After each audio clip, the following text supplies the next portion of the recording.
Yo, welcome back Yeah, to another episode of Under the Influence Podcast. it's episode 199. 199. 199. We're approaching that 200, ain't we? Yeah, we getting there. We getting there. As always, I'm Big Cass, I'm that guy, PM. and we back We are back.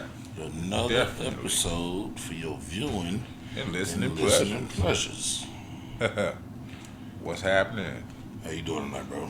I am here and I am amplified for some reason. I don't know why. Okay. A little bit. All right. Well, I caught me a little nappy nap for you guys here, so I actually got a little, I said we both caught that nap. I got a little pep in my step right now. I ain't even groggy, you feel me? Yeah. Yeah, you got viewers and friends of this show. PM called me because I didn't respond back to that text about him being on the way to do the pod. I woke up talking nonsense. Wednesday, I said, dogs outside? I said, I ain't even been to the liquor store. That nigga said, yeah, that's cool, bro. Are you at home?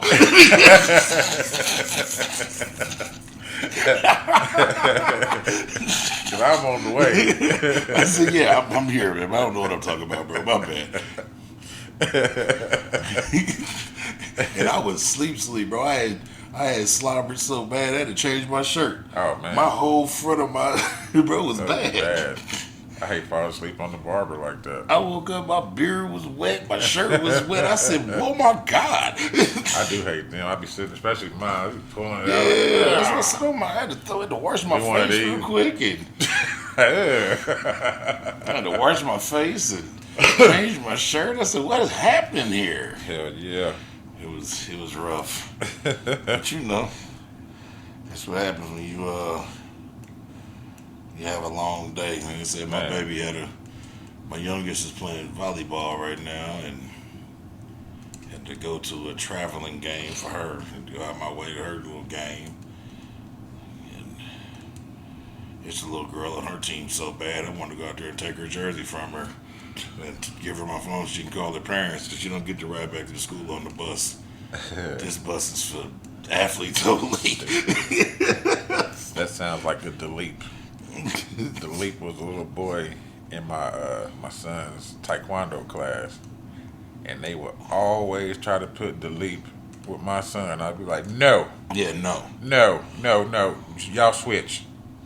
Man, the the opposing team spotted that girl was the weak link, and they just started attacking everywhere she was at on the because they knew she wasn't going.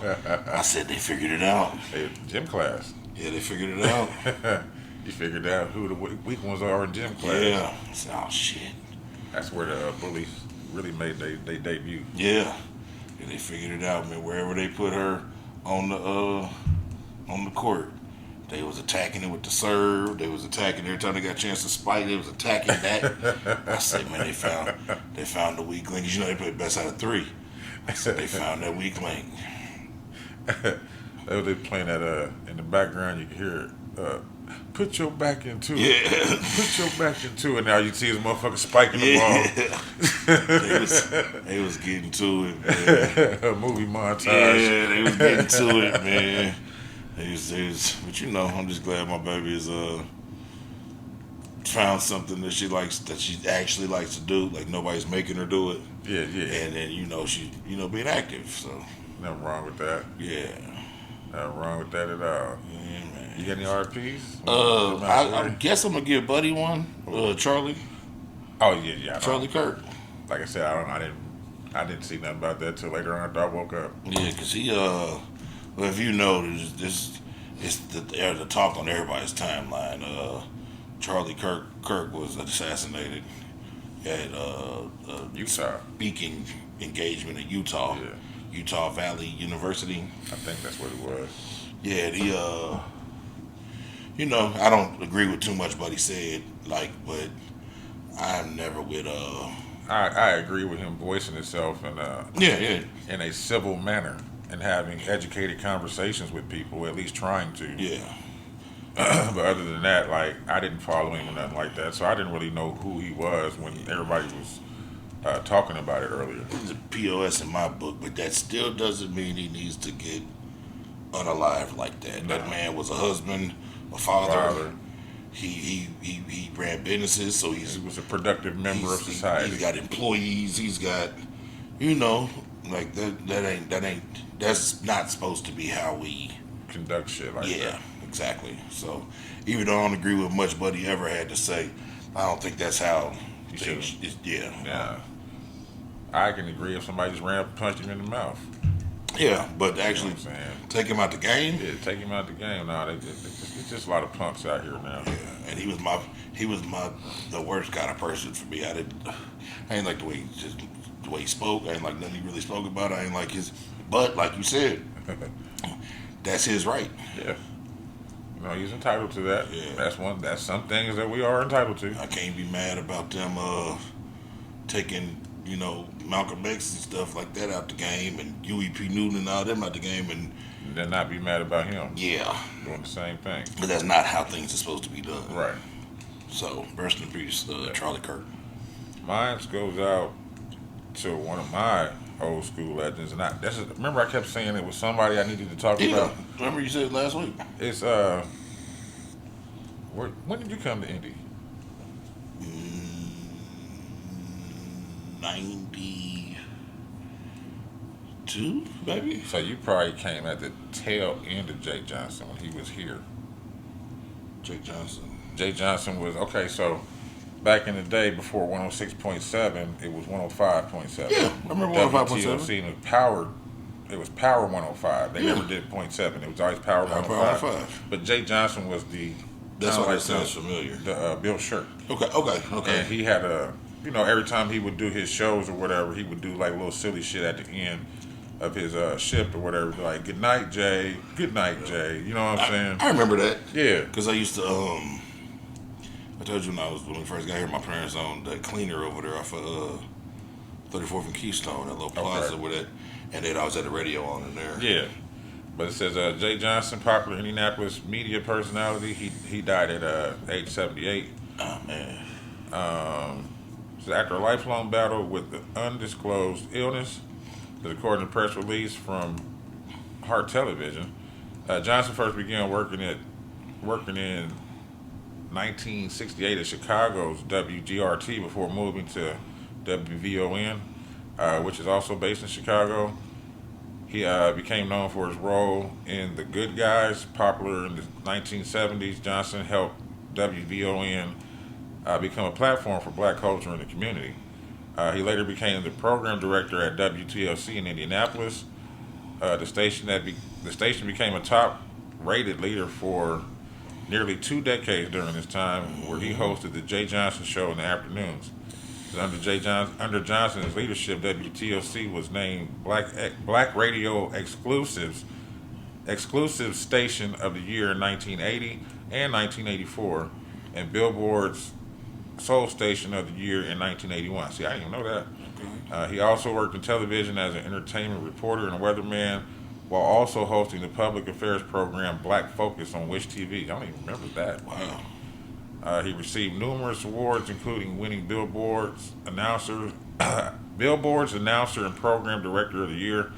He also served as a president and CEO of JEE VoiceWorks, a voiceover studio most recently based in Plano, Texas. His career spanned over 50 years in radio and television. He had an illustrious career. It's like a good life. Yeah. Yeah, I remember back in them days, man, because 105 was where all your R&B was. 96 is where you got most of your hip-hop and a little sprinkle of R&B. Yep. And then 106 was like the smooth jazz channel. You cut that on like the late night. I don't even remember 106 being actual. It was a channel. I channel. never went no further than 105. It was a channel, man, and my mom used to listen to it because it was like it had like Kenny G and shit like that on it. And I remember like everybody would mess with me because to this day, bro, I still like Brad listen like old R&B, Commodores, Frankie Beverly Mays, and at nighttime I used to like turn that on to go to sleep, like some nigga smooth jazz is soothing, nigga. See, I was always in between 96 and 105. 105. Mm-hmm. So anything in between there, I would catch. Like 103.3 been around for a Yep. long time. Used to be called the X. Yep. And then, 96.3 was, well, like I said, 96.3. Yep. What is it now? It's still 96, isn't it? No, it's 98.3. Well, that's a whole different store station. Yeah. That's But 96.3 don't exist no It's more. gone? Yeah. Turn it on your radio. You will not hear anything. Bro, I don't- It might be country now. All the time I turn on the radio, occasionally, because a couple of my friends are DJs for 98 Yeah. point whatever. I be hearing them on there. Yeah, you know my guy Watts. Yeah, I be hearing Watts MC, on and- there. Yeah, them is my guys. Like we trenches together. Goddamn, we was all in the 2-bedroom apartment and Lamplighter. And them niggas was DJing 2 nights a week at the rink. Yeah. Like that for $50 a night. Like, and now to see what they do, and I told them I'm always proud of them in that. So I turn that on and listen to them occasionally from time to time. But yeah, I'm not listening to no radio. It's too much on this here phone of mine. Nah, I feel you on that. I just listen to get away from the normal shit on the phone. And sometimes I just don't even be caring. I just drive. But yeah, that's why I turn on playlists that I don't know about, and I still listen to Pandora. Because you get on Pandora and find shit you never even. Oh yeah. But then I like to listen to 94.3. Oh 94.3. no! Oh man, That's the Spanish channel, boy. They be grooving. I bet they do. It's a little out of my wheelhouse, but I bet they do. I listen to the commercials. I be like, yeah, I kind of understand what y'all saying. Yeah, because I used to when we had that spot in Spanish Oaks, I used to hang out with the Spanish neighbors that lived behind us and drink tequila and bullshit with them and Modelo's and shit. We used to hang out in the little green box behind the apartment. Yeah. And they would always have that shit playing. So a lot of that music is grooving. Yeah, it is. I fucks with it, some of it. And plus, I work at Chi Chi's. Yeah. And I can't wait for Chi Chi's to come back. But Is it coming back? it's supposed to. It's supposed to be making a comeback. Shit, man, Chi-Chi's is a staple in my childhood, man. My mother, we from California. So when we first moved down here, the selection of Mexican food Taco was... Bell. Yeah. That was it, So probably. Chi-Chi's was the go-to. So every time my mama had a desire for Some Hispanic food, Hispanic yeah. food, we was at Chi-Chi's. We used to always go to that one on East Washington, Yep. over there by the Bob Evans and shit. That's the one I worked at. Yeah. And I used to go, and I remember being a little kid. They bring me the little dip, chips and dip. I get my little Mexican pizza and a couple other things, my little coloring book. And my mama would give me she'd have her little margarita, and I get The nada. the Nada one, colada. the one with no liquor in it. Yeah, man, I love that's like a core memory. See, we never go like Chi Chi's like that. We didn't eat Mexican food like that, but it would be like it had to be like a special time. Mm-hmm. Easter, Mother's Day, Father's Day, something like that. And when Chi Chi's was new, and everybody wanted to try that fried ice cream. Yeah, the fried ice cream. I get the fried ice cream. Thank you. I get the fried ice cream. And then once you learn how to make the fried ice cream, it's not so appealing anymore. Never learned how to. So a lot of things I don't learn how to do because I don't want it to ruin the appeal. I understand. It's a lot of things like I say it all the time. Like it's a lot of stuff like old music and movies. I don't go back and watch because I don't want to ruin the nostalgia in my brain. Gotcha. Because if I watch it with these 40-some-odd-year-old eyes I got now, this shit looks stupid. Yeah. I've had a few movies that I watched and be like, man, what the fuck? So, like, movies that I, like, thoroughly loved, I don't go back and watch no more. I feel you. Some of them I do, the ones that stood the test of time, like, one of my favorite movies of all time is, that's crazy when you call one of my favorite movies of all time, and now I can't remember it. It's like the Army movie, man, with, Vietnam. Full Metal Jacket. Full Metal Jacket. Sucky. Love you long time. Only steers and queers come out of Texas. You sure don't look like a steer to me. Exactly. I love that movie. I go back and watch that. I go back with something like stuff like something like the early Freddy's and Jason, shit that are like because of the graphics and all that. So we're so used to the CGI stuff now and the evolution of movie magic. Yep. Back then they just had to do what they could fucking do. The best thing we had back then was fucking Jim Henson. Which I appreciate because that's a bad man. But like I do it more so with Movies I can kind of deal with because I love cheesy like horror movies and shit anyways. But it's the music. I don't go back and listen to like a lot of the like rap and shit that we grew up on. Not the rap, no. I can't listen to no limit unless it's certain people. Facts. Like it's got to be Mia X. So for me, certain mysticals. Mia X, certain mysticals, Fiend, Mac, Fiend, Mac. Some C Murder. Yeah. And I don't listen to no Master P. No Silk the Shocker. No Silk the Shocker. No, I got. There's one Silk the Shocker song I do love, and that's Only If My Nine Can Talk. That's the hardest one on their first album, the Shocker album. I know it. And then he got a few on the Charges of the Game album that I fuck with. Like I tell you something, I made the mistake of doing a few months back. You played that whole album? Huh? You played that whole album? No. I played the Cain and Abel album. Ooh, which one? The second one, the green one. Am I My Brother's Keeper? Yeah. Because the first one was called like Seven Sins or some shit like that. Am I My Brother? Nigga, that album. That's the one with greens, cornbread, and cabbage, right? But that album is horrible from front to back. I know. It's really bad. I know it. It's really bad. And I remember liking it a lot. I know. And it's really bad. Niggas running so fast, they kicking their own ass. Yeah, there it goes. Let's not do no more of that. I don't want to remember. I don't want to remember any of that shit, bro. So now, like a lot of that shit, bro, I just leave it alone in my brain. If I liked it a lot, man, I just leave it. Only movie that fucked me up because I thought it was funnier back then than it was now. Now watching it is the Jerky Boys. I never watched it. You never watched the Jerky Boys? You know what I'm talking about though, right? Mm-hmm. The motherfuckers used to always do the prank calls on people. Yep. But yeah, they had a movie. I used to watch it. And it was hilarious back in the day. Yeah. I watched it as like right now. You like, it still has some funny parts. But you know that humor ain't for grown-ups. Yeah. That's why I know, like for me personally, like when I try to keep myself engaged in the shit that my kids got going on just to be annoying, but I try not to judge them a lot. Yeah. Because I know for a fact, listening back to some of this shit that we was listening to, I know my mama was like, what the fuck?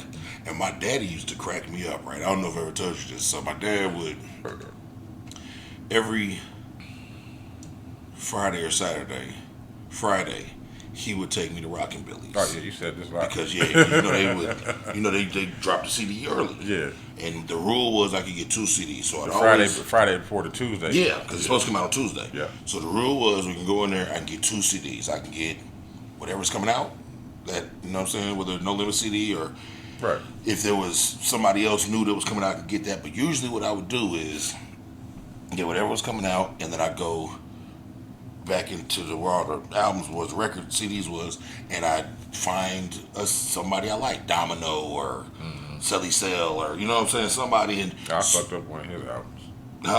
That second Selly Cell album. So I didn't know that hard. That's what I'm saying. So this is the funny part. So Pop's truck at the time, this is back when, he had the tape and the CD player in the truck. Yeah. So he buy me the CD, boom. And we go like first thing Friday. So that was what we was about to listen to the rest of the Friday, Saturday. We listened to these 2 albums. And by like Saturday night, if it was hard, he would have me go in the house and dub it onto a cassette. Right. So he could have it. You ain't got to worry about, taking your CD or whatever. Hey, and it'd be so many times. I'd be like, you want me to make you? He'd be like, no. You can keep this You one. can keep that one, son. I don't get that. This ain't like the Montel Jordan guy. Yeah. No. That's hilarious. And then sometimes he'd be like, yeah, absolutely. And I used to have to make him dub the tape. And I'd sit down, the blanks, he kept a big old box of blank cassettes in the house. Max Sales. And it'd have the paper. So I'd write the track list down on the paper and put the on the tape. On the tape, yep. And he put it in his little armrest, and he pull it to pick me. My daddy white, so he pull it to pick me up from somewhere. They be like, "Nigga, is your daddy listen to 8 Ball MJG?" I'm like, "He is. He absolutely is. That's his shit." That was the other song on Charge It to the Game, the one with 8 Ball MJG. Yeah, they Papa Papa always told me. And I lied about not listening to some Master P because I still listen to like Break 'Em Off something. And Oh, I can't lie about Master P. That was one of my dudes, man. But Break 'Em Off. I tell you what, Swamp Niggas. I tell you what, from the Mr. Don, the last Don, Yeah. on down, all that shit's terrible. Yeah. But some of the Ghetto D, nigga, you want to feel old, nigga? Yesterday was the 20th anniversary of Ghetto D. Shut up. I was a freshman in high school. Yeah. Yeah. I remember that. Yesterday was the 20th anniversary of Ghetto Dope. I remember that, boy. Yeah. Because I bought Ghetto Dope when we went to Best Buy. It's when Best Buy had, if you waited until after, Best Buy had them for $9.99. Yep. You know what I'm saying? Where you went to Rocket Juice or what's the other one? Berries. Berries We Music. go to Berries, we go to Karma. They'd be like, what? There they would be like $14.99, sometimes $15, because they like said they were releasing them early. Yep. But I got Ghetto D for $9.99, and I got Busta Rhymes Dangerous for $9.99. So I bought them two that weekend, and all I listened to was Ghetto D. I used to listen to a lot of that shit, man. My music preferences was always it wasn't my money, man. So I was exploring. Right. It's my dad's money. So I was exploring. Well, see, mine that was my chores. I mean, not chores. That was my what you call that shit? Allowance. See, I was. See, everybody else wanted clothes and shit. I I want music. Yeah. I told you we used to have the one at the PX on the fort because Pops was in the military. Right. They had a record store there, which wasn't as well versed as. Of course, it's not gonna be. But it had some shit in there. Not always get like singles. And remember maxi singles, like 3 songs on there. And Shit, I remember just one song and then the other side's instrumental. that's what I'm saying. They come in there, it just be the sleeve. The little sleeve, yeah. They'll be messed up in about 2 days. Yeah. And then of course the best record store I've ever been to in my entire life out in California, Rasputin. Bro, that thing was like realistically. You remember how big Best Buy is? You see how big Best Buy is on Washington Street? Yeah. Imagine that being a record store. Oh, I've been in those. Yeah. What you talking about? Like, god damn. Like, you in They there got like... a couple of them in like Denver, because Denver be trying to, well, when I was there, they was trying to emulate LA so much, so. yeah, for real. Yeah, but man, I'm talking about, I think Rasputin was in San Leandro, because we used to have to leave Oakland to go to it. Right. And man, that was...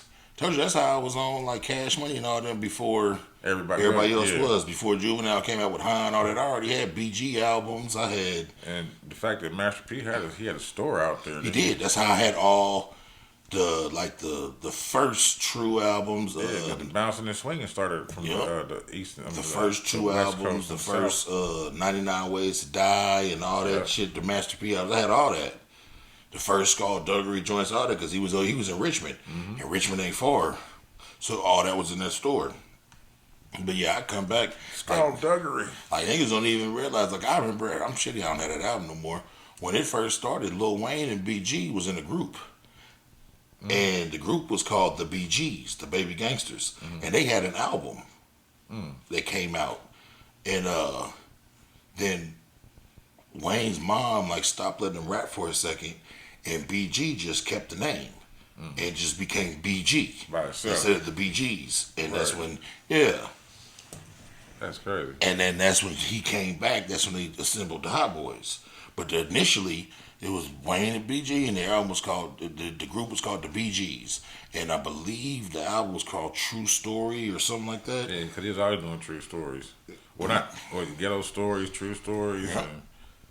And, Speaking of true stories, what we got here? It's a documentary on Netflix called Unknown Number, The High School Catfish. Bro, you gotta watch this nonsense. What? You have got to watch this nonsense, bro. It is some of the most entertaining shit I have seen in a very long time, bro. This girl starts getting cyber bullied, but text messages to her phone for years. just tearing her down. They started off with her and her boyfriend. Tore her and the little boy, her and the little high school sweetheart down so bad that they ended up breaking up. After the breakup, she still just text messages bully, new phones, text messages still coming through. The boyfriend break up. The boyfriend go get another girlfriend. The new girlfriend starts getting tortured with text messages. So who are they targeting? Huh? Who are they targeting then? Targeting the girl and the boyfriend. Just those two people? When they broke up, yeah. The girl was still getting targeted. The boyfriend was still getting targeted. That's what I'm saying. The boyfriend got a new girlfriend. The new girlfriend started getting them. Tearing they ass down, right? I'm talking about 2 years of craziness. Just text messages. Text messages. No physical threats. Nope. Text messages. No pull-ups. Text messages. Just crazy text messages. He doesn't like you because you don't suck dick. And it started this girl's freshman year, bro. It went all the way to her senior year. It went to so. I don't mean to laugh. It went so bad that the FBI got involved because it's just torturing this, and it wasn't a big community, so it was the talk of. Yeah, who? Just tell me who it was, please, because I can't take it. The girl's mom.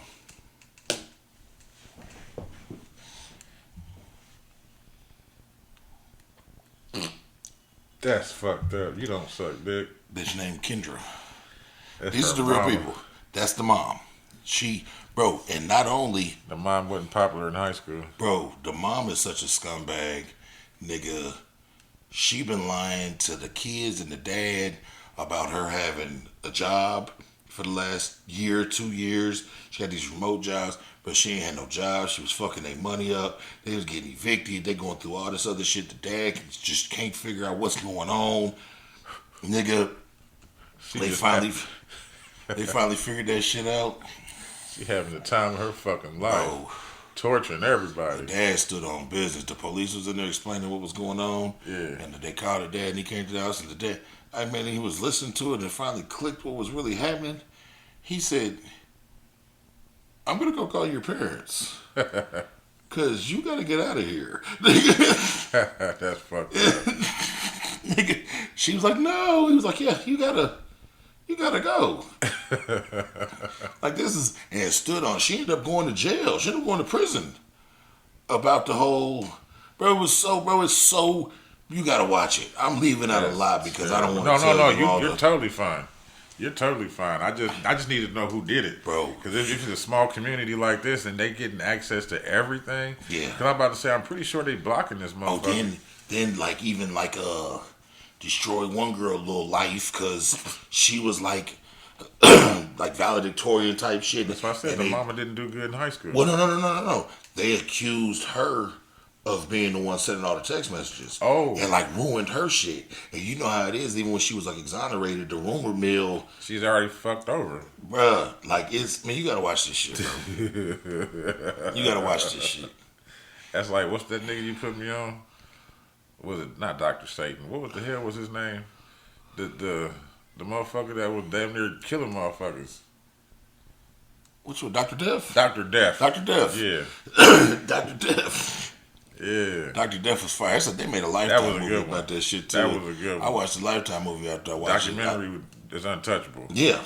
But that was a good one. The Dr. Death joint, they made a TV series about that was really good. Really? It was on, and it's done really well. It's on Paramount or Peacock, one of them. It's like an 8-part, like a 6-part limited series. Yeah. And it's done real good. Probably like hour and a half episodes. Yeah, and it's done really well. It's, a lot of times they're really far, they're stray away from the story. Yeah, they do. It's done really well. Okay.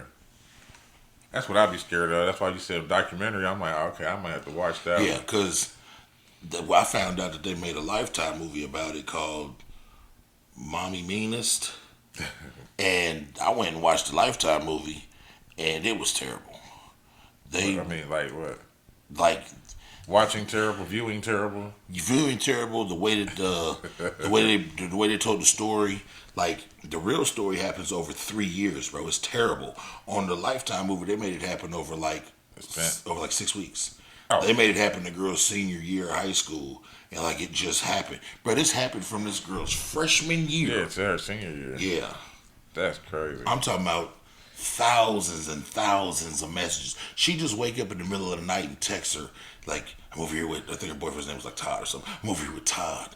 He's looking at my tits, fingers in my pussy. Like, this is her mom, bro. Then she's telling her to kill herself, and like the people, and she's on there talking. So the people are like, because I think she's out of prison now, but she went to prison. So the people are like, at any point in time, did you think she was gonna like kill herself? Yeah. Like she was gonna unalive herself? And she's like, well, no, because me and my daughter talk, and what they was basically saying was she had what's that shit where parents intentionally get their children sick so they can take care of them. Munchausen's syndrome Oh, I've or never something. heard of that one. You know what I'm talking about? I've heard the verbiage, but I can't pronounce it. You know what I'm talking about though? Yeah. Like, when motherfuckers, like that's what they said. Old girl had that ended up having her boyfriend kill her mom. The little girl that did the series about. Fuck, I can't think of her name either, but I know who you're talking about.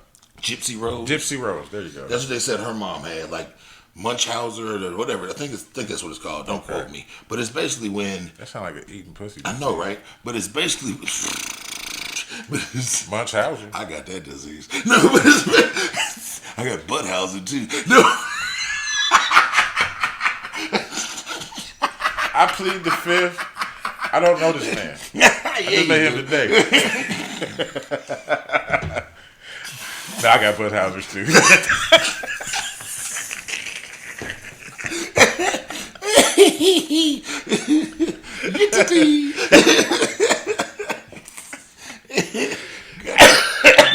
got to coordinate. But they were saying basically she had a version of that. Yeah. Because that's what compelled her to keep doing this shit. Because the daughter was so dependent on her comforting her, and so she was used to that, and she probably didn't want her daughter to grow. Yeah. Oh, like a helicopter mom. It started happening when she got into a little relationship with the boyfriend.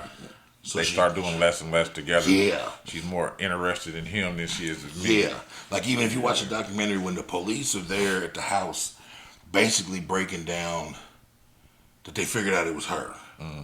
Because she was using one of those the text now numbers, and when they got the feds involved, the feds was able to make all that shit back. Yeah. So what she should have, well, they still would have pinged it off for the satellites in the area. They did because she had a second phone. So when they got her you first took phone, that right out of my mouth then.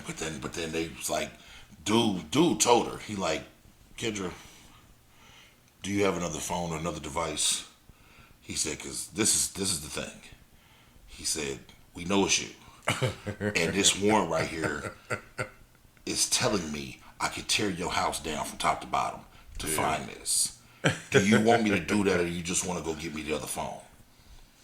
She's like, it's outside. He was like, oh, so when you went to go, she went to go get her daughter, and they heard like the window, she had dropped it out the window. Yeah.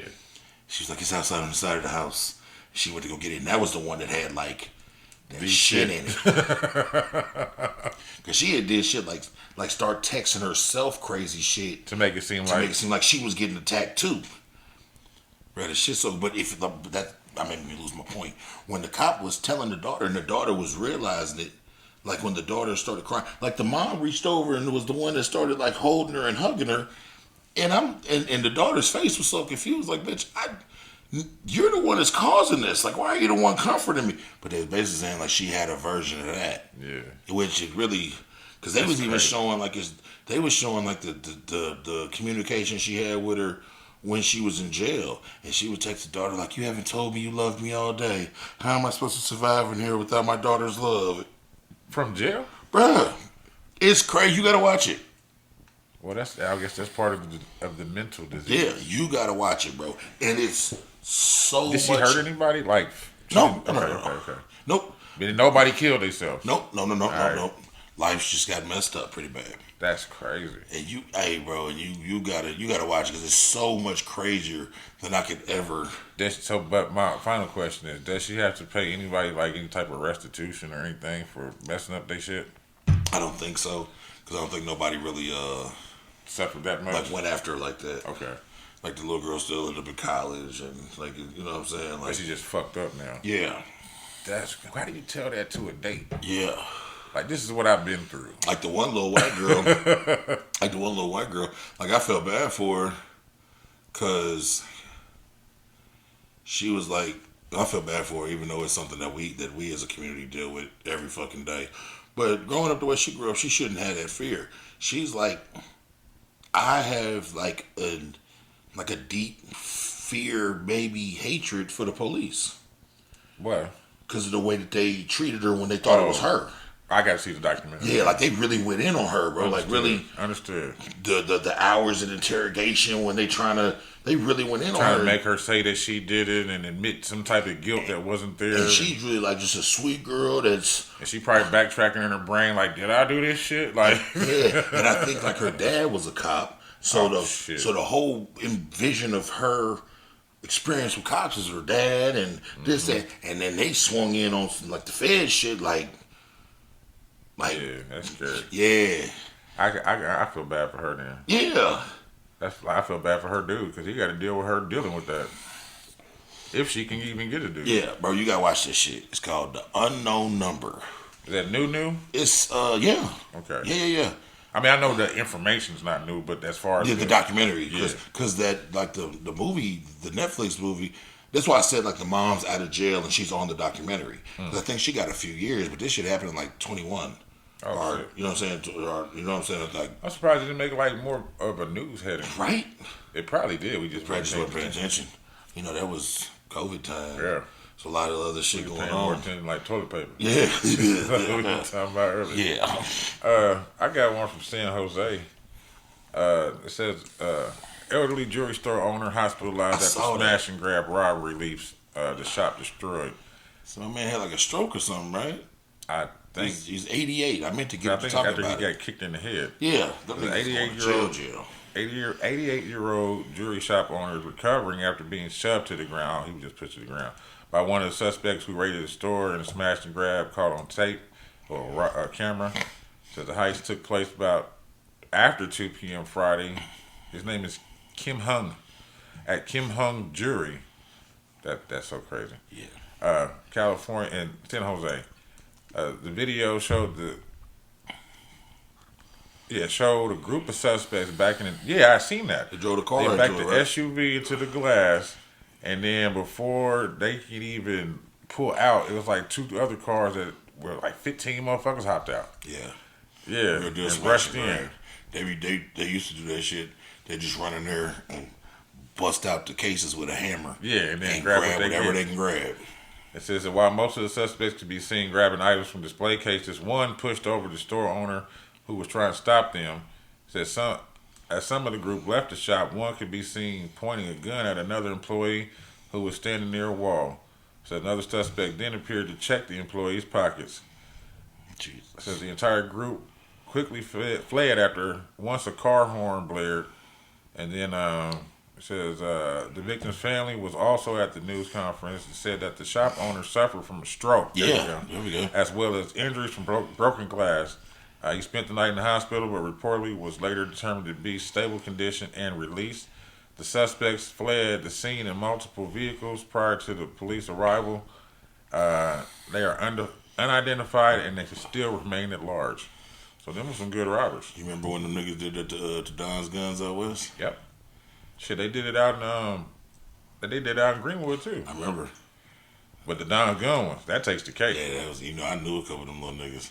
They flooded the city with them firearms. Shit, that's what happened. I want to say it was either 95 or 96 in Terre Haute. Mm-hmm. They robbed the gun store on Wabash. Okay. And motherfuckers had them shit at my age. If I had some money, I could have had a 380 for $35. Yeah. They flooded the city with that. Like I said, one of them I knew two of them. One of them's gone, rest in peace. But I don't know where the other one ended up. He probably in jail for some other shit he did. But probably. But I knew two of them, and I remember when they was talking about doing it. And I ain't paying them niggas no mind. Yeah, you hear niggas talking. Yeah, man, they did that shit. I said, ooh wee, because we used to go to Don's all the time, because Don's had the range where you could fire assault rifles. Yep. Because the rifle lane. Yeah, because Pops didn't have that range. Nah. You could only fire handguns. But Don's, you could go out there, and we had at the time, my nigga Boone, and then we had some choppers and some Mossbergs and shit that you couldn't fire at Pops. Right. So we go out west of Don's, and yeah. One thing I ain't like about Don's is they $1 a bullet for what I wanted. For what I got to shoot anyway. I remember I had a motherfucking I had a 50 cal Desert Eagle on layaway out there. And I caught a case and lost my gun permit. And I didn't even go back out there and get my shit. I feel you. Them niggas probably stole it. Anyways. That's the one where they pulled the doors, right? Now they backed the car to it. Okay. I remember they backed it. They didn't pull the doors. They backed it into a busted the doors in. Okay. And then ran in there, loaded that motherfucker up with everything they get and pulled off. Because the one in Greenwood, they ran the pulled car. the doors off? No, they didn't pull the doors off for that one. They ran the car through and left it. Oh, because shit. they stole the car. Yeah. So they left it, but then they had a problem with getting the guns because they had all the guns, like the rifles on the wall. Yeah, they had the cables. The cables. They should have spotted that though. But you know, motherfuckers ain't thinking. You know what I'm saying? They just, we can go in there and get them off the wall. I remember this ain't the same thing, but I remember we had my jewelry store on college. He had his display case in the window, and it was about the size of that door, but out maybe. So say 2 of those doors. Okay. So basically, from like that door to that glass wall, display. it was a cabinet built onto the window in the front. So like, Gotcha. the whole front of the store was glass, and this cabinet was built on there. So for the rest of the glass, you could just see into the store. And we had bars on there so that can't nobody like break it and get into the store. Right. But in this display case, we used to put like these big Cuban links on, like, the necklace mannequins. Yeah. Put these big Cuban links with the bust. medallions and shit. Like, we used to put them in there every day. Yeah. And then take them out every night. But they were made out of brass. Because, when you shine brass up, it looks just like gold. Yes, it does. For about a day. But when that first polish, though. Yeah, because it oxidizes very fast. Miraculous. Yeah, it oxidizes very fast. So the color that you think of in your brain when you think of brass is what happens when that oxygen gets to it and your sweat and stuff gets to it. But that first shine up, so man, we used to take them out every day and put them back every morning. One night on trying to rush out of there, forgot to empty that motherfucker out, and some niggas busted the window and stole all them motherfuckers. All the brass. Hey man, we had a good motherfucking chuckle. We was mad about that window, but we had a good chuckle about them niggas getting home thinking about the lick that they just hit. When they went to the pawn shop. Man, shit, even when they woke up the next morning, because we used to have to polish them up in the morning. Oh. Because brass oxidizes very fast. They was probably stupid. They didn't really notice that. Man, when that shit started turning that different color, when they took that shit to get it tested. Does anybody buy brass? Huh? Does anybody buy brass? Not Like, do they jewelry. specialize in brass? Yeah. I know it's a soft metal like gold. Well, a lot of people use it. They wear those bracelets. Well, I know that, yeah. Because of the what the fuck they call arthritis and shit. Arthritis, but it's something that they call it that's in there. Yeah, but as far as like, and some people do wear it for jewelry. But, Yeah, they do. Yeah, but them niggas wasn't trying to get brass, and that was some like big Cuban links like niggas is wearing now, the kilo joints. We had like a whole display of them motherfuckers, and this was in 2000, 2001. Oh yeah, they really thought they got it Them right. niggas thought they hit a lick. Them niggas got a bunch of useless. I remember I found like 4 of them. They was I used to call it costume jewelry. Yeah. Well, we had just left the movies 8, and we went over to Kroger's to get something. I forgot what we went to Kroger's for, but anyway, coming out, I'm fucking around and I just see this little water paper, so I kick it. And when I kick it, it said cling, ling, ling, ling, and I was like, ooh, what's that? Look, it was 4 fake gold necklaces. One had the no limit charm. Yeah. The other one was like a Bulldog and the other one, Money Sign. The normal nigga the shit. The normal, typical. You know what I'm saying? Fake shit, Chinese store shit. Yeah, so I'm sitting there like, damn. So I gave one to my cousin, and I kept like 3 of them, and I gave one chicken screw. But I told her, I was like, look, I just found these. I don't think that they real. And then they turned out not to be real because the next day I seen it on her, like not on her, she wasn't turning green, but whatever was on there, the coating was starting to come off. You know what I'm saying? The plating? Yeah. The plating was coming off. Then that motherfucker turned, the one I had, I hung it up on the wall and it turned brass. Yep. Yeah. A lot of, because that's cheaper, a lot of the costume jewelry is brass and then plated over. Okay. But it's all for fashion. I remember I found well, I didn't necessarily find it. This nigga just bowled a grenade. She did. I ain't necessarily find it, but I did find it and keep it. And I thought it was fake, and I went and got it checked out, and it was the real deal. And I was so happy because I made a killing off of it after I wore it for a while. It was a rose gold. It wasn't a Cuban link. It was a Byzantine link with a big rose gold Jesus piece. What made you think it was fake? Because I thought it was fake. it just didn't see.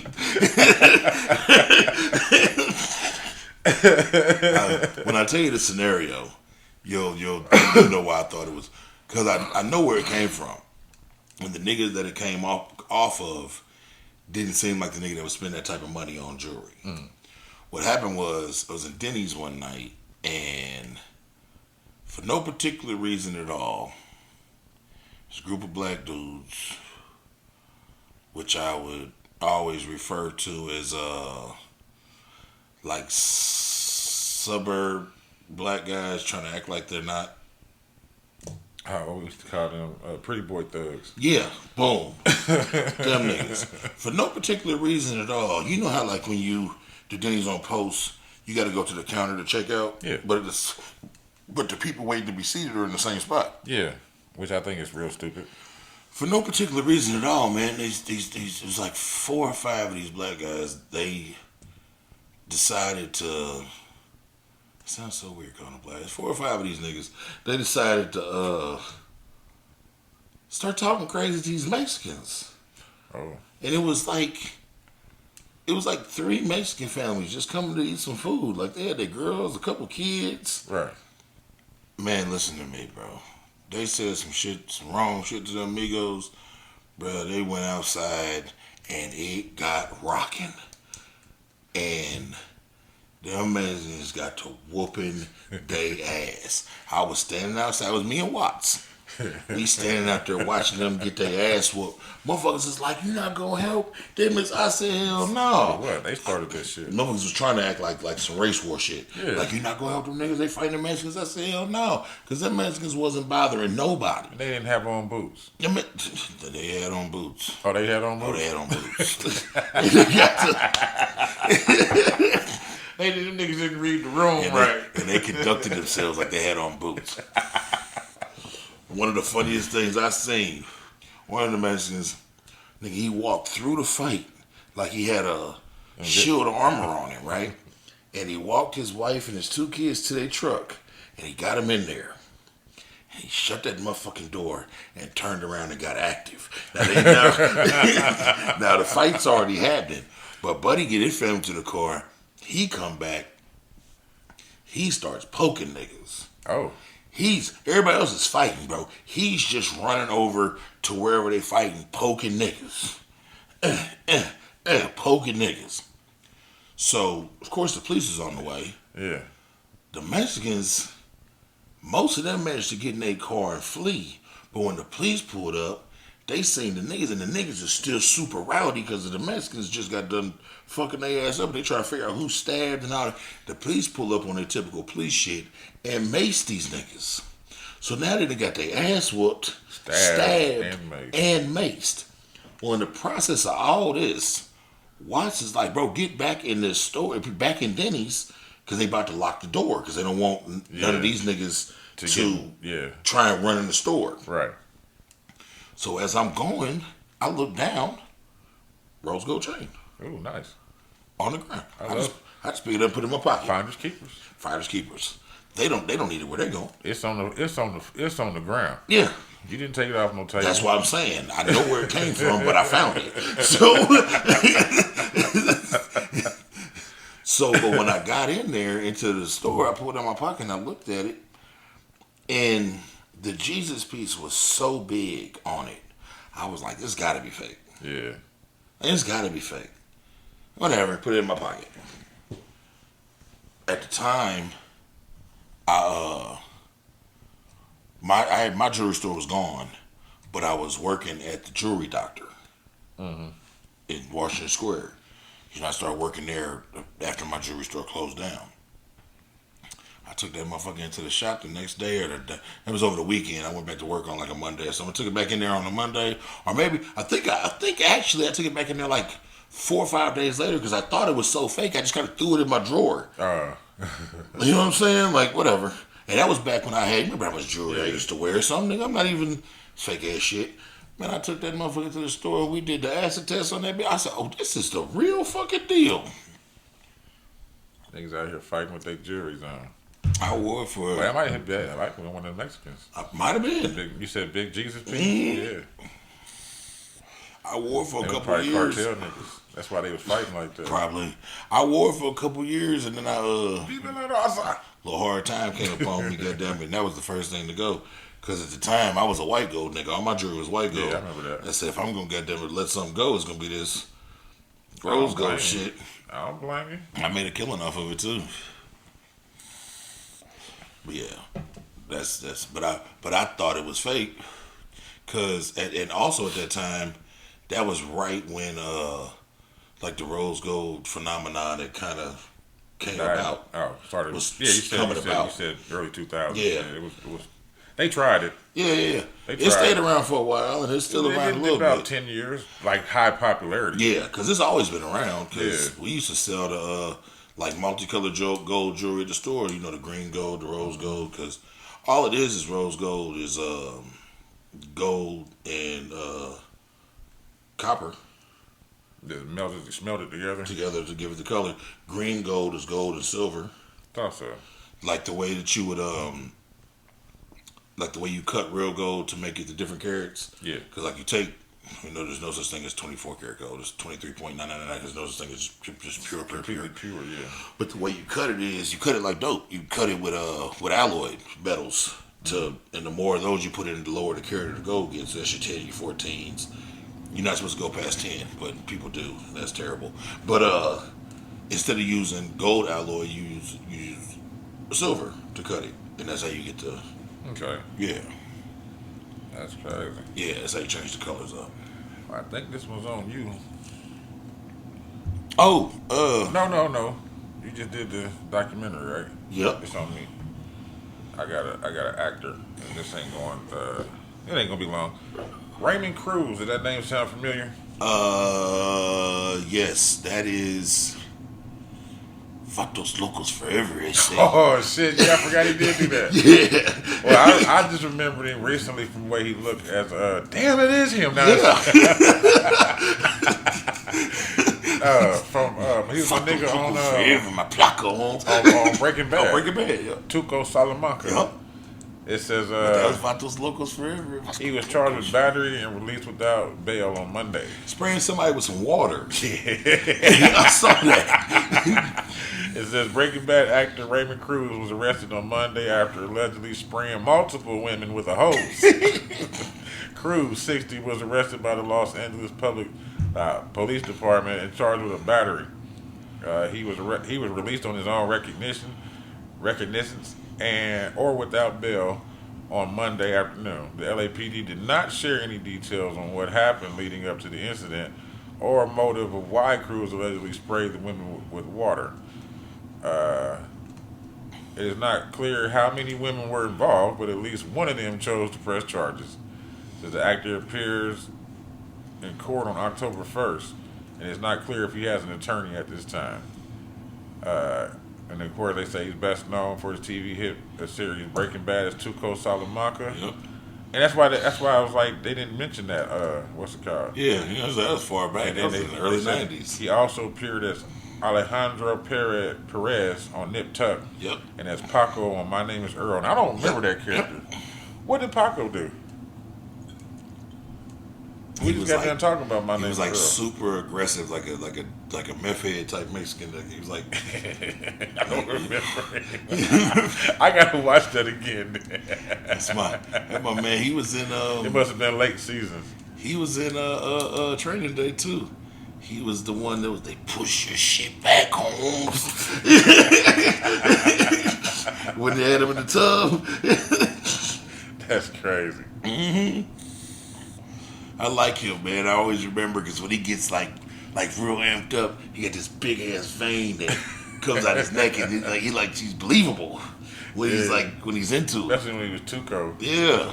Ooh, yeah. You know the vein I'm talking about. Like that's been his go-to. So I'll give you my funny spray white woman with a whole story. What? Because I got one. Oh. I got one. So Stefan used to live on Ireland. Yeah, down the street. Off of Celtic. Which side, north or south side? He said on Celtic, okay. Which was, if you're going up 38th Street, you turn left on Ireland. So it's the south side of 38th And then you make Street. that first right, and that's Celtic. Right. So he said on Celtic. He had a basketball court in front of his house. So, and this is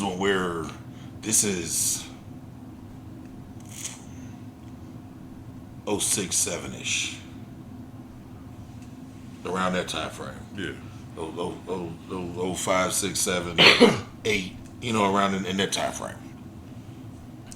So he had a basketball court in the house, at front of the house, and we'd be out there, we in the early 20s. Darwin was a teenager, so we'd be out there playing basketball with Darwin. Stefan's son Quincy, we showed him how to play basketball. It's two white lesbians lived across the street, and they absolutely hated the basketball court. Even though, we didn't play basketball in the middle of the night. We didn't let the ball run off in their yard. They just literally hated looking outside and seeing some niggas having fun. They had a swimming pool in their backyard. And we'd be in the middle of a basketball game, and she would go hook the hose to the swimming pool and run it out to the middle of the street and drain her pool. All the time. Flood the street. Yeah, that's what I'm saying. Intentionally. But yeah, that's what I was about to say. That's what I was about to ask. Yeah, intentionally. Because even, the way the street ran, because I see how she would do it on days that we wouldn't play basketball. She'd bring the hose down to the little side, right off the curb, and let it run, it'd go down into the sewer. Yeah. Whenever it was time. She would bring it out there intentionally, middle of the street, poof, flood the thing. So, I just would pick it up and throw it in the yard, and we'd go back to play basketball. And so she came out there, and she kept taking it and scooting it out to the street, and her and her little wife. Her little wife. Bro, that motherfucker came out there and was talking so crazy to me, and I went to pick it up and throw it into her yard, and she tried to wrestle me for it. Yeah. So when she tried to wrestle me for it, I just took it and flipped it and put my finger on the motherfucker like this. Well, hold on, what water is this? This is swimming pool water. Oh. Chlorine. This is chlorine, dirty swimming pool water. You know she peed in it. Nigga, I'm square. You put your finger on the motherfucker. The pressure. I'm spraying.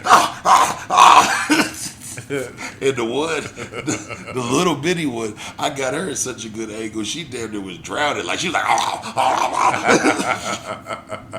and niggas fell out dying. And then when it was all said and done, Stefan was like, "You should probably leave, man." I know the police are on the way out here. But the funny part is, I guess she knew how wrong she was because she was always on pure bullshit. They ain't even caught along. Nah, they wasn't gonna call because they know they was on. Y'all was, first of all, y'all was minors. Yeah. And secondly, she knew that she was causing a disturbance for y'all because y'all playing basketball, which I have every right to do. Yeah, and that's at this man's house. Exactly.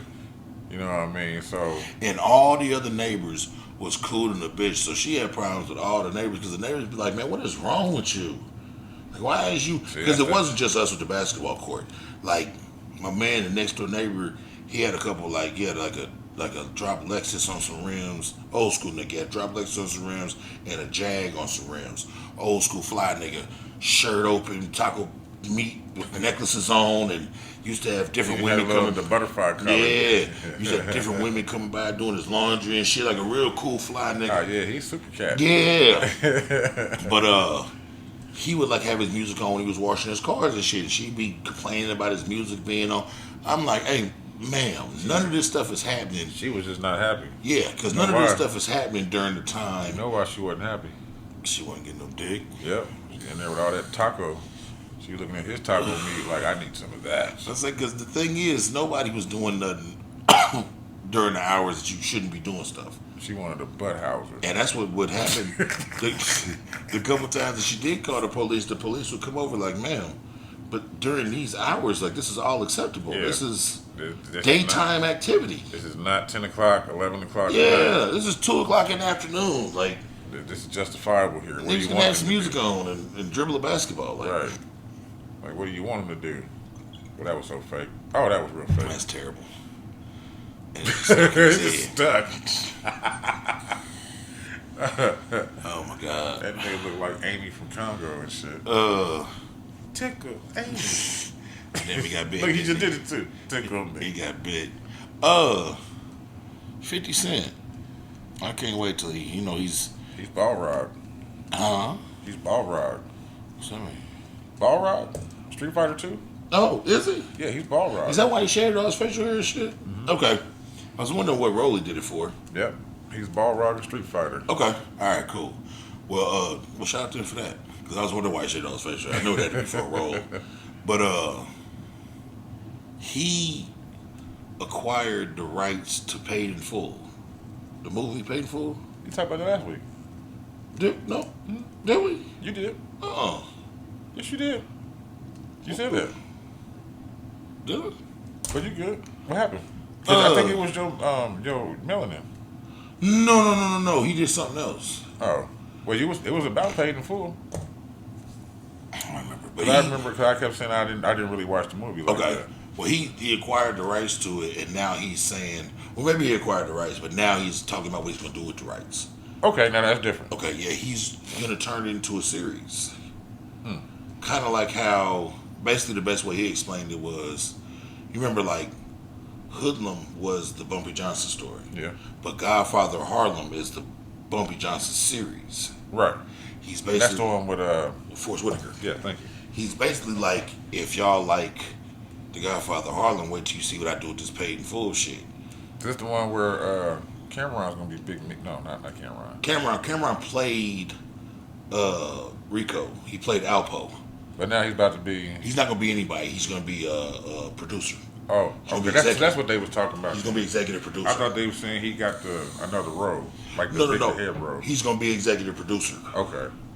And they're gonna basically tell them little niggas' whole story because the movie just ran through They just skipped over the shit. 4-year window of extreme balling and crazy. Yeah, because the niggas was broke and all of a sudden they had money. Yeah. And yeah, so it was just a quick glimpse when in reality that was and them niggas was real young. Yeah, it was, like you said, a 4-year span. Yeah. So he's gonna tell like the whole story. So he was like, man, if you think that, and I'm assuming he's not gonna do it on Stars because they done fell out. But 50, he got my I'm fucking with him on this series. Between the Power universe and there was one show that he had that was really good, and I'm shitty it's not on anymore. It was about a black guy that was wrongly... It's a true story. It's about a black guy that was wrongly accused of murder or something. Ended up becoming a lawyer in prison and getting a bunch of other people out and getting himself out. And then becoming like a real lawyer out in the world when he was exonerated and like lived his best life. A Hurricane? No. Remember, Hurricane got released, got let out by like one of those. They was a group. Yeah, they was a group. He did this shit all himself. Okay, and it's a real story. But I know who you talking about though. Why that sounds familiar? And it's because it's a real story and dude's still alive. Like it's and it was really good, man. I think he got derailed by COVID, Mm. and it wasn't on Stars. It was one of the only shows that didn't go on to Stars. It's called For Life. It was on for 2 seasons. Who was the main dude? This black guy. It's inspired by the life of Isaac Wright Jr. Is that the power dude? No. No, I'm talking about that guy. No. That's Oh, that's actually him. no. It's this nigga. He's been in a bunch of shit. Nicholas. You know who he looked like? No. Donald Glover. He do look like Donald Glover, but he's been in a bunch of shit. His older brother or his uncle or something. Yeah, he's been in a bunch of shit. He was in The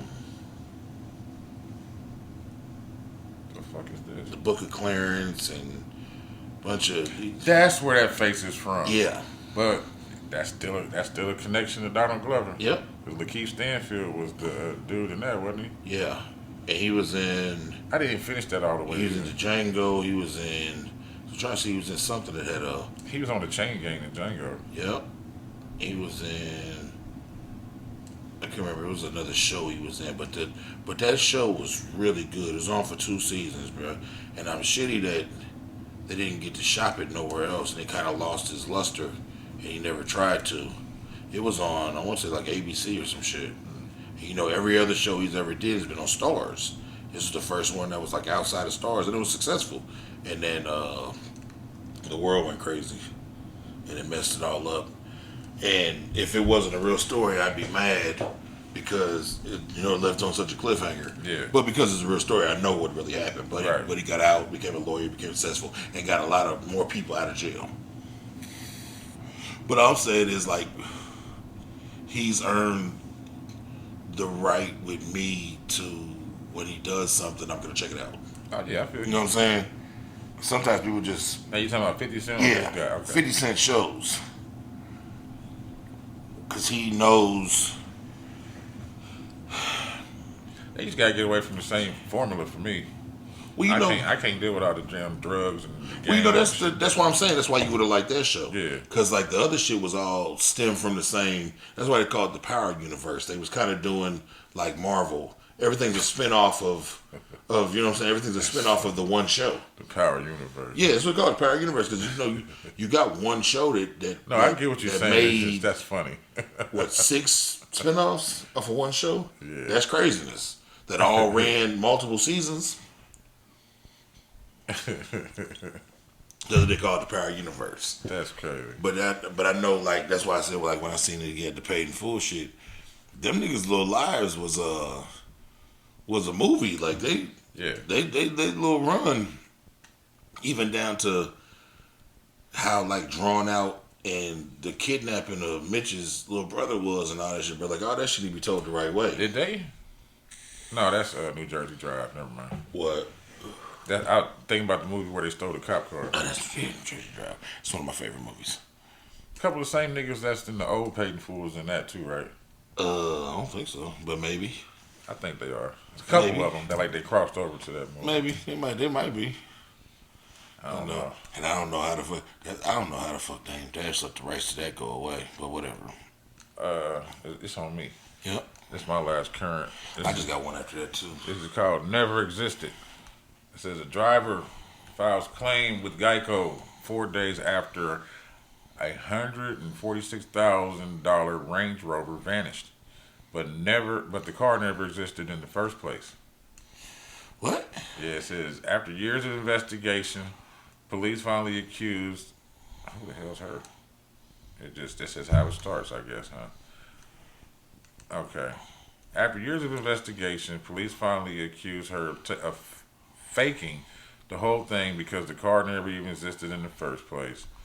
Tiffany Sapphire Noakes, 39, faces felony charges of grand theft and insurance fraud of $100,000 or more after alleged insurance scheme gone wrong. So this happened in May of 22, where she allegedly told police her car was stolen from the Cheetah.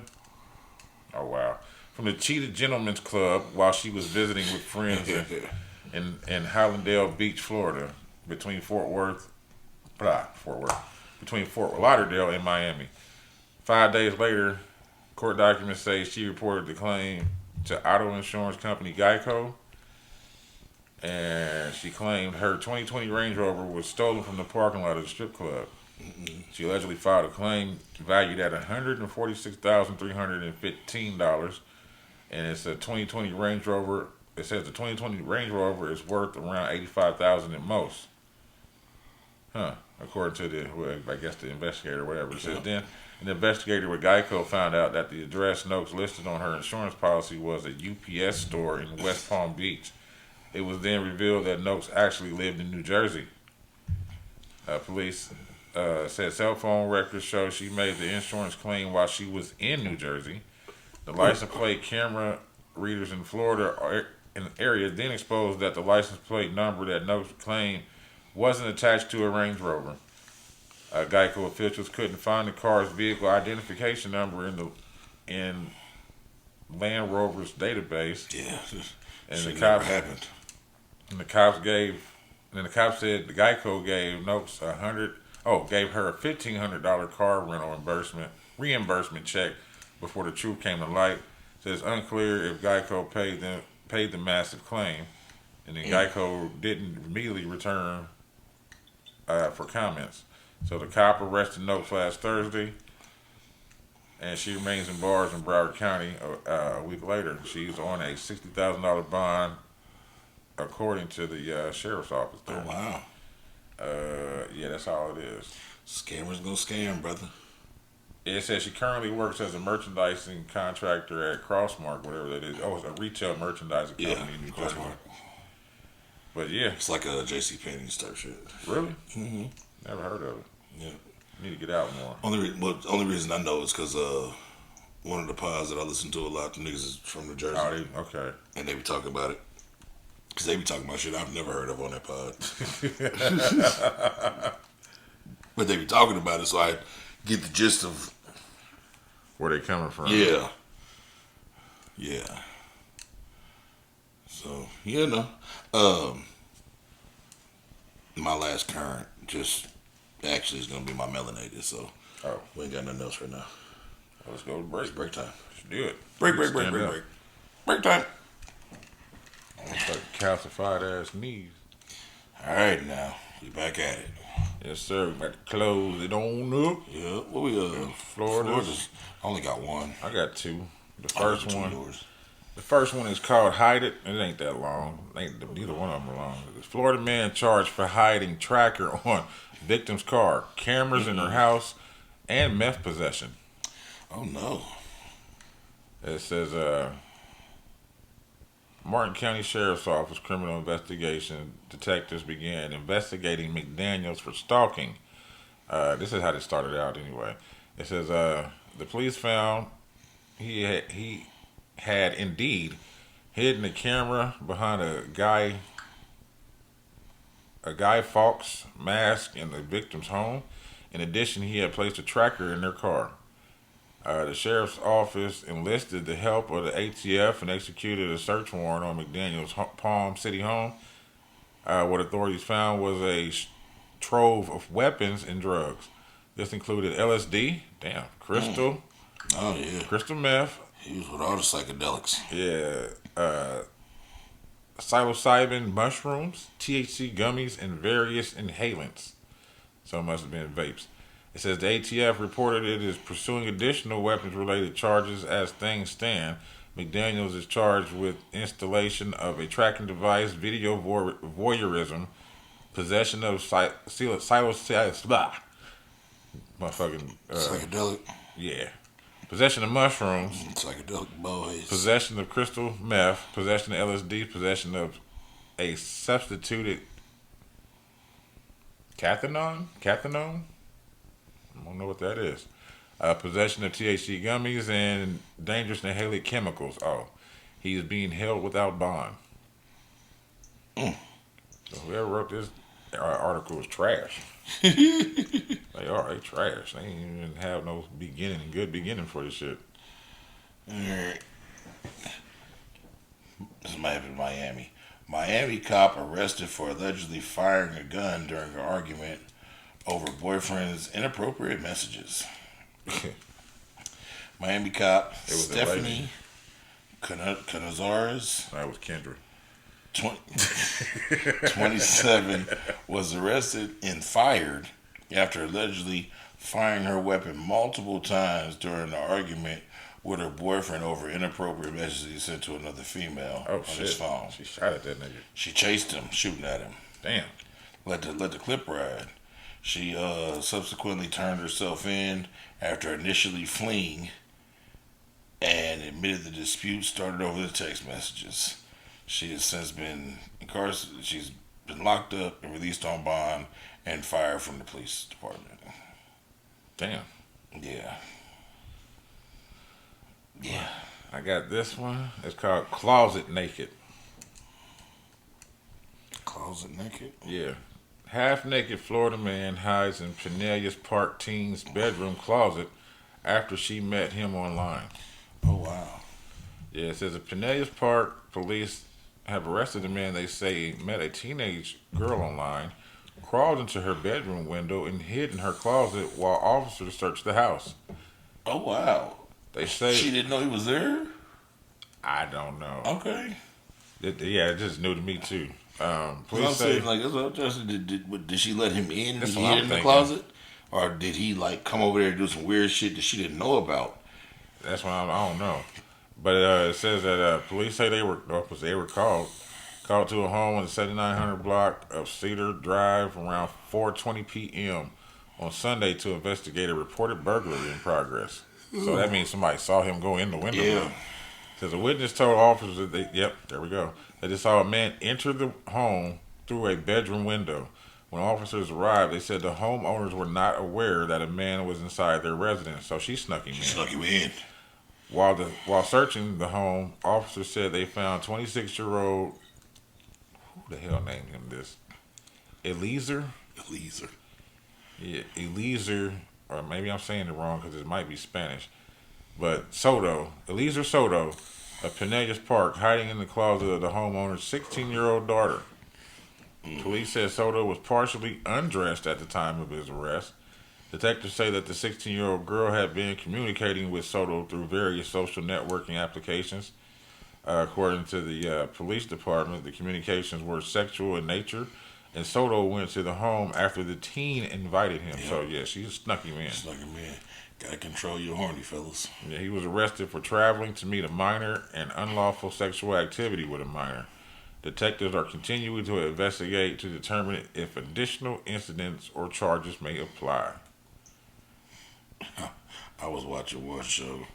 I don't know, it just made me think about the minor shit. I was watching one show, and they were in the airport, and on some standby shit. Yeah. And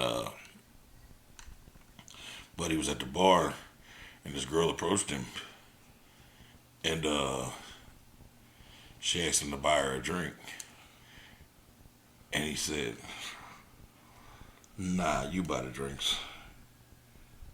And she kind of looked at him, and she said, "Oh," and showed him her ID. Because she looked young. Yeah. But she was like 29. Oh, shit. She showed him her ID, said, "Oh, okay, I'll buy the drinks." And the nigga was like, "Nah, bitch, you buy the drinks. Let me see you pull that ID out." That's true, though. Yeah. Shit, I can't remember how that went down.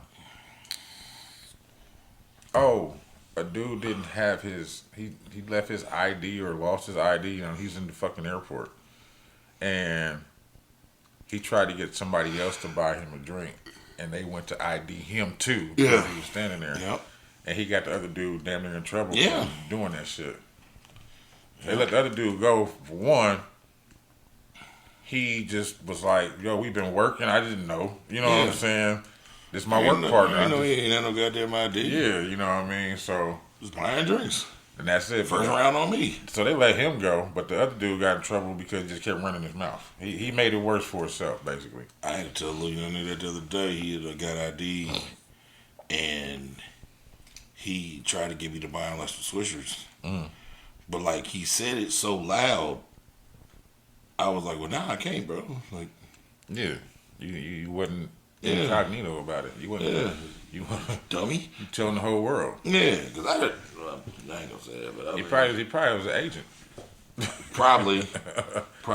One of them, because they used to try to hire kids to. Well, they do it at the liquor store up there all the time. For real? 4 Second to Post, when they go on their little, like, because they'll go on, like, crazy ID. Like, last month, they was so bad, the security guard was making people show ID to even come in the store. That's how it should be. Yeah, but what happens is they send them people in there, and they find them, like, crazy if they can prove that they're not IDing people. Yeah. Like thousands of dollars in fines. So when that happens, he clamps down real tight. And he usually laxes off for a while. It's been a running thing up there for years, but but you can tell when they done got fined because they go like I came in, and buddy was like, "Hey, big dog, ID." Yeah. I made a joke the other day. It was Doughboy's birthday. Me, Doe, his wife, James, his wife, Che, a couple other people. We went to this spot on like 96th Street, some shit, like a sports bar. And we went there to get some food and had some drinks and shit. And we ordered the drinks, and the lady didn't ID a single person at the table. And when she walked off, I said, "We're officially all old as shit." She said, "What?" And they said, "What?" I said, "That lady didn't find it in her heart to ID not a one of us.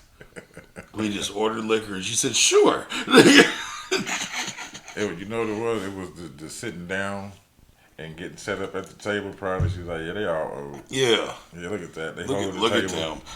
Bracing itself. Ooh. She could tell. It was a spot out there, man, that had some like I got like a seafood combo, bro. They fried the catfish good. It was I had some alligator bites and Oh yeah, you was talking about that. yeah, that shit was good. That's it for Florida. We going to Melanated? Yeah, I ain't got one. I got one, man. It was gonna be a current, but then I thought about it. I'm gonna give him his props. You go to good old Mike Epps, man. Yes, sir. For my city, man. Mike Epps. Mike Epps held his. I believe this is the second one. His second. Only second one. Yeah. He's just always doing something. He always doing something in the city, but this is the second official his free concert. Because he didn't get his day until last year, right? Yeah. So that's probably what it's a part of then. So that is the second one official for that. Yeah, because he always got something going on at the park. Yeah. He's always putting on for the city, man. I'll give him that. I saw my man's too. He was on there on the stage talking to the crowd. He got emotional, was crying and shit. It was really dope. Oh, but this one was at Washington Park. Washington Park. I'm thinking it was at Douglas. That's why I was saying he's always at that same park. This is the second one in Washington. Okay. This is the official. Mike Epps hosted his free community concert, which just passed on Saturday, September 6th, at Washington Park in Indianapolis, Indiana. The event featured artists like Zapp, from Zapp and Roger, Carl Thomas, Michelle A., John B., and included... Oh, John B. was there too? And included Vendors Village and food trucks in a youth area for the kids that was sponsored by the Colts. Dope. Aim to promote healing and mental health awareness in the black community. Celebration of music and culture, healing and mental health awareness for the black community. Yeah, I already said the Colts sponsored the youth village and activities, and it had a lot of resources present for mental health for the black community. Like, oh, that's dope. Yeah, a lot of for mental health awareness. A lot of resources that can be accessible for people that ain't got it like that. And it was free parking and ride shuttles from designated areas, so you can. Well, yeah, because that area was highly done in construction, and lanes was removed and sidewalks and shit. So he had free parking. He had shuttle buses. He had So yeah, man, shout out to Mike Epps, man. I'm glad he's really doing something. Man. Yeah, shout out to Mike Epps, man. He's been trying to figure out a way to do a lot for the city. Hell yeah. He's always working at it. Some of it sticks more than others. But He's always bringing comedy shows and shit here and events and anything he can do to, not to mention all that rebuilding the communities over there in the college area. Yep. He's done turned a lot of that shit over there into mini That's my mansions old and area. shit. Yeah. And so man, shout out to Mike, man. Big Like I shout said, out. he was doing a little speech because they had some schools that it came and like presented some like some of the art schools around here had did like paintings of him and his mother, and they presented them to him, and it was just real dope. Yeah. And he was doing a speech to the crowd, just talking to people, and Right. and he was up there. He was like, man, I just want to shout out my city. He said, man, I move around this city like I'm not famous, like I feel normal when I'm home. Because he can. He said I move around here with no security. Yep. Y'all He don't- ain't lying. Yeah, he said, y'all don't hurt me, y'all don't bother me. Like, I feel so safe and protected in my city. And the niggas got to crying, like he was emotional about it. And it was just dope, man, to see. Because, a lot of niggas play so crazy when they can't come back home. Yeah. But what I like about it is that park is actually named something else, and we still call it Washington Park. Is it something else now? It's been something else Is it? since like 99, 2000. I Oh, no, believe. it's Washington Park still. Yeah, but it's named after a cop. For real? Yeah. Oh, no, it's Washington Park. It's Washington Park. They can go to hell with that. It's named after a cop. I think he was one of the ones that worked in that substation that's in the park. It's Washington. It's like I just found. I think they changed the name of German Church Park over there. Bro, I Yeah, don't it's give a like fuck. Grassy Creek. Man, that's German Church Park. Yeah. I don't care what they call it. That's like Sutton Place. That's not Sutton Place no more. What is it called? I don't know. It's called Sutton Place, nigga. Yeah, that's Sutton Place. Sudden Death. Sudden Death. That's not Sutton Place no more. It's been, they changed that name 5-6 years ago. That's crazy. If you ride by it and look at the sign, it's a completely different name. Okay. I know you know.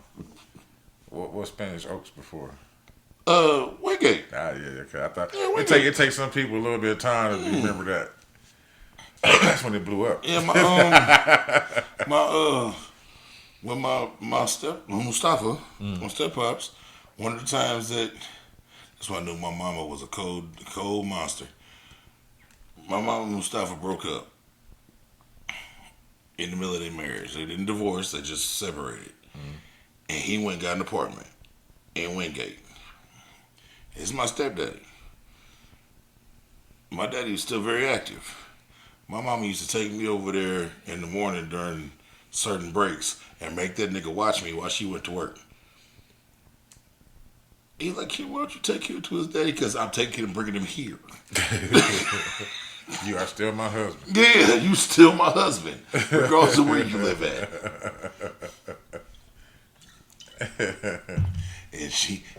And that shit didn't last. That was one of them situations where he probably should just went somewhere and caught a couch. Because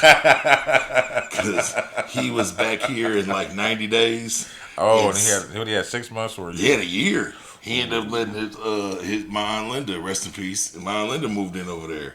Okay. And she ended up keeping that apartment in his name for like 4 or 5 years.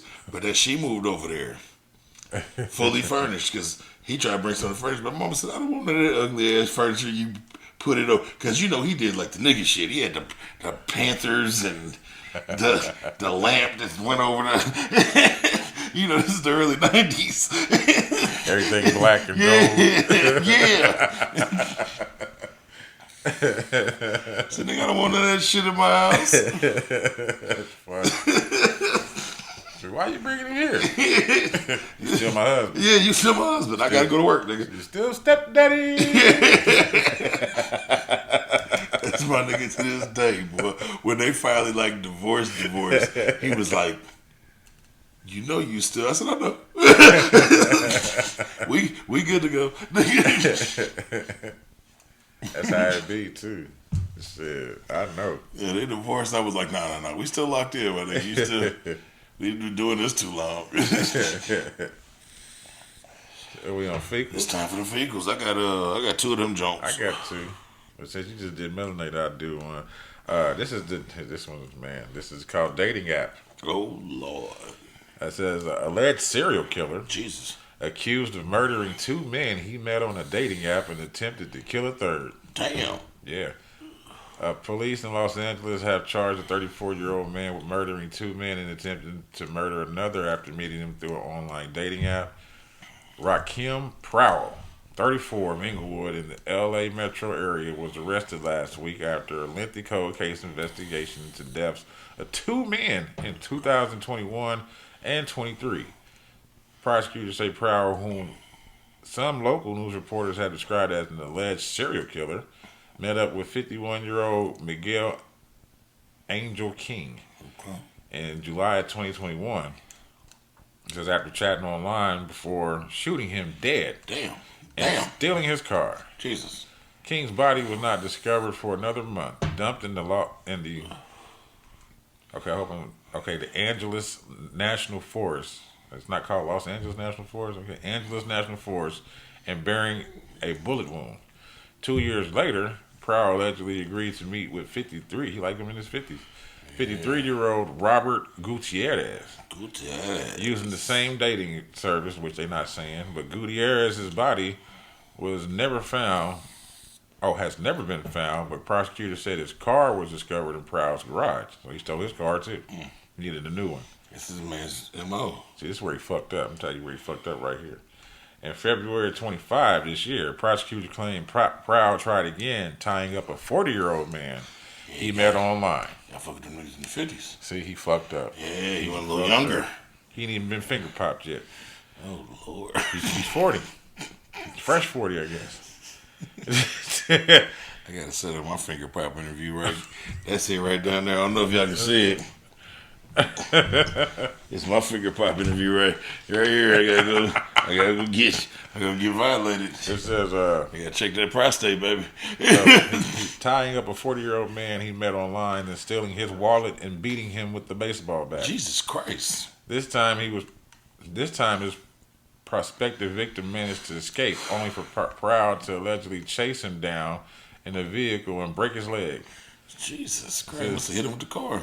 It says, imagine the terror and horror these victims felt after being duped into believing they were meeting for one reason, only to face inexplicable violence. Trying to get that boy butt. It says, these were predatory acts that showed a total disregard for life. This suspect has now been stopped in his tracks because of the diligent and tenacious work done by investigators at both the Los Angeles Police Department and the County Sheriff's Department. If convicted on all charges, Prowell would face the death penalty or life in the state prison without possibility of parole.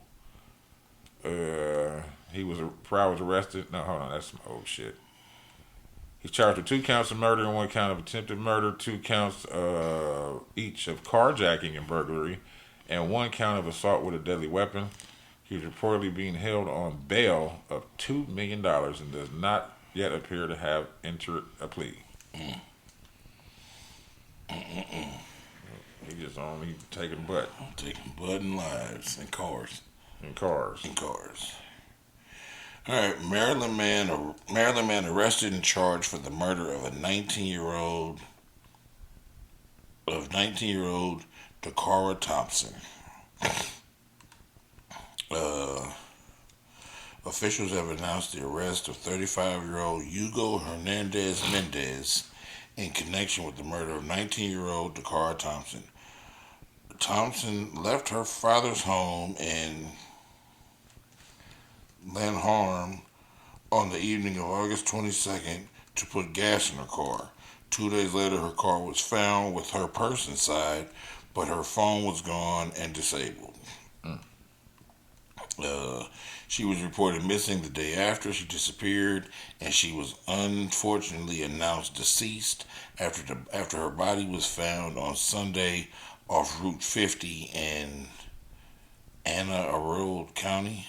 On Friday, Prince George's County's police announced the arrest of Hugo Hernandez Mendez and said he's been charged with first and second degree murder. As the investigation into Thompson's murder continues, officials say surveillance footage showed her approaching a black SUV early on August 23rd and speaking to the driver before getting inside. Oh no. Uh, Police Chief George Nanner said, for reasons still under investigation, it appeared that the car willfully entered a vehicle being driven by the suspect. The SUV was driven to a home in Bowie County, and inside the house, detectives found evidence that Thompson was killed in Mendez's bedroom. Hmm. The suspect then took Thompson's body to a location where it was found more than a week after her murder. We are keeping Dakar Thompson's family lifted in prayers during this difficult time. Hmm. She might have been, I think she was probably trying to sell some, Kitty kid. yeah. It's like some witch crawler shit. Yeah, that's exactly what it sounds like. But I don't think she decided she thought she was going to meet that fate. Mm-mm. I think she went to go, she probably told her daddy she was going to get some gas. Yeah. After he hit her up on there. Probably met him at the spot. I thought it was going to be a burn and turn. A quick little Yeah, burn and turn. Hoochie coochie wally wally. And then come on back home. But Yeah. He had other intentions. Yeah. Took her life. Let's see. This one's even worse, or somewhat worse, is Indiana man threw girlfriend in front of oncoming train after she accused him of cheating. Wow.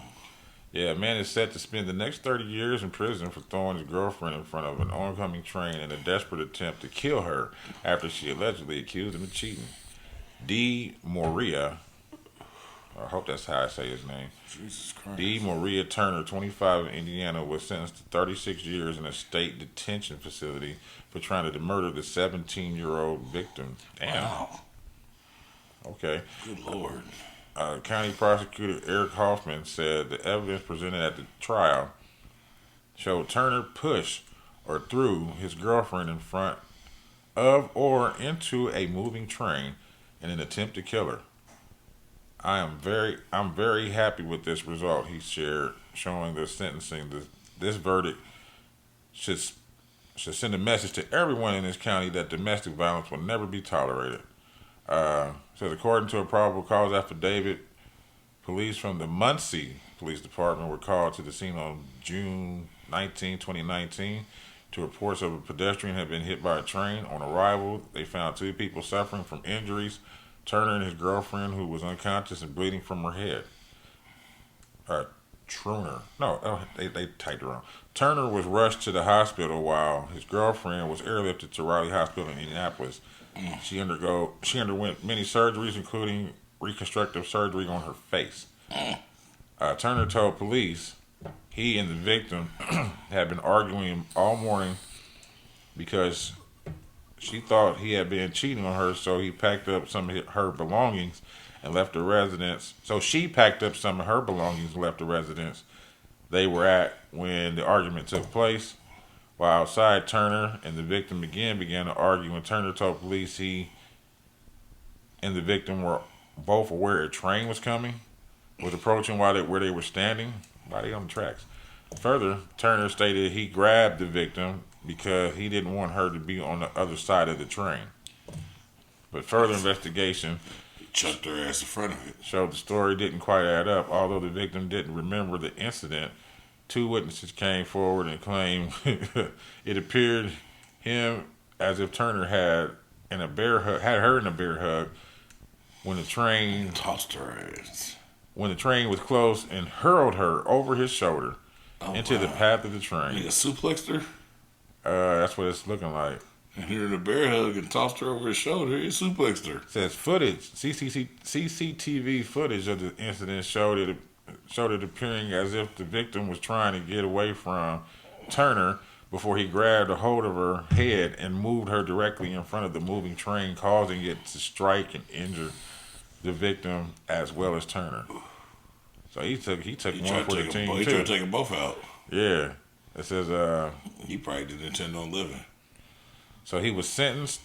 He was sentenced to 36 years in the state detention, trying to murder the 17-year-old victim. The jury deliberated for less than an hour before finding him guilty on multiple charges, including counts of attempted murder, aggravated battery, domestic battery by means of deadly weapon, and yeah, that's it. Wow. Crazy, man. Crazy. Houston man charged with murder of a child that he killed during a ding-dong ditch game. Okay, I didn't bring that up last week. I knew it was one of them. I forgot. Yeah. According to reports, a Houston man was being charged with murder after allegedly shooting and killing 11-year-old Julian Guzman, who was playing Ding Dong Ditch. Police say Gonzalo Leon Jr., 42, opened fire after the boy and his cousin knocked on his door and ran away. A witness said Leon shot first into the ground and then paused for a second, raised the gun, and fired a few more times, striking Julian. So he intentionally shot that 11-year-old in the back. Yeah. That's crazy. If you pause to see. Yeah, because at first, when I opened it up, I was like, well, did they knock on his shit and he was defending his home? Right. But if he came out, shot into the ground, looked up, realized it was Somebody running. some kids running away, and then paused up the pistol and fired and shot off in their back. He damn near worse than the man that killed the girl playing hide and seek in his yard. Yeah. Witness said Leon shot first to the ground, then paused, fired, striking Julian. The child collapsed and called for help before dying. Julian is being held in Harris County Jail without bond and waiting on his day in court. Crazy, man. Yeah. Fucking nuts. These motherfuckers is crazy. Yeah. Motherfuckers is... The reality is, motherfuckers is fucked up because the world is fucked up, and motherfuckers be looking for reasons to take the aggression out of people. On everybody. Yep. Instead of taking it out on something that they can do productive. I take it out on Punane.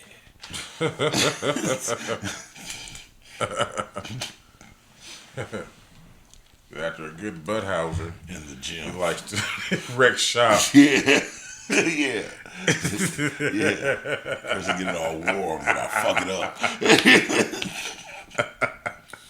What's the name of this one? Wreck shop. Nah, this should be Butthowzer. How we gonna spell it? I don't know. Figure it out, text it to me. B-U-T-T Hauser. Yeah. With a W. W-Z-E-R. What is it? B-U-T-T-H-O-W-Z-E-R. H-O what? H-O-W? H-O-W-Z-E-R. Butthowzer. There it is. Hey, somebody just got the one we was talking about nuts on the wood. What happened? He didn't understand the severity of the nuts on the wood. Who? My cousin. Oh. He just thought that we was just talking about somebody coming into the because we were talking about the showers at first. Yeah. And he didn't realize that you had said that it happened in the sauna. Ah, yeah. And he was like, "Well, what's wrong with somebody on the?" I said, "It's not." I was like, "It's not the bench." I was like, "He was in the shower in the sauna." He's like, "The sauna." I said, "Yeah, where everybody go." They gotta set their hands and stuff Yeah, down. because the shower is reserved for nakedness. Yeah. You can be naked in the Well, shower. he was thinking that you was talking about the benches along in the locker room, after the shower. No. And so I was like, no, bro. It's worse than that. It's the sauna. The sauna, where everybody has I'm to in go. there fully clothed because when I go into the sauna, I go in there with the hoodie on and all. Like, I want to get like a sweat. Yeah. I go in there like I'm training for, like I'm cutting weight for a UFC But fight. I mean, go when in you there getting with up, you still gotta. Yeah. And then you gotta wipe your face. And you got nut. I got nuts on the Wood nuts. Wood nuts. What was that, the chronic? Yeah, she got nuts on her chest. Oh. Did that make them chestnuts? Yeah, W balls. She said, nuts on her chin. Does it make them chin as hell? No. Nigga, that bitch got a dick in her mouth. W balls. W balls. I was at the court one day. That's when I saw her face. Nate, rest in peace, Nate. Dog. Yeah, rest in peace. Hey, Shit, that's man, another that's one it, down. You know, $199. it's gonna be a little bit. We're gonna have to get something together for that. We're gonna try to do something different. We're gonna go ahead and tell y'all now about the Missile Week. You know We're what about I'm to put saying? something together for 200. Hell yeah. It's monumental, goddammit. It's a celebration, bitches. Hell yeah. Shit, y'all be easy. See y'all at 200. Yes, sir.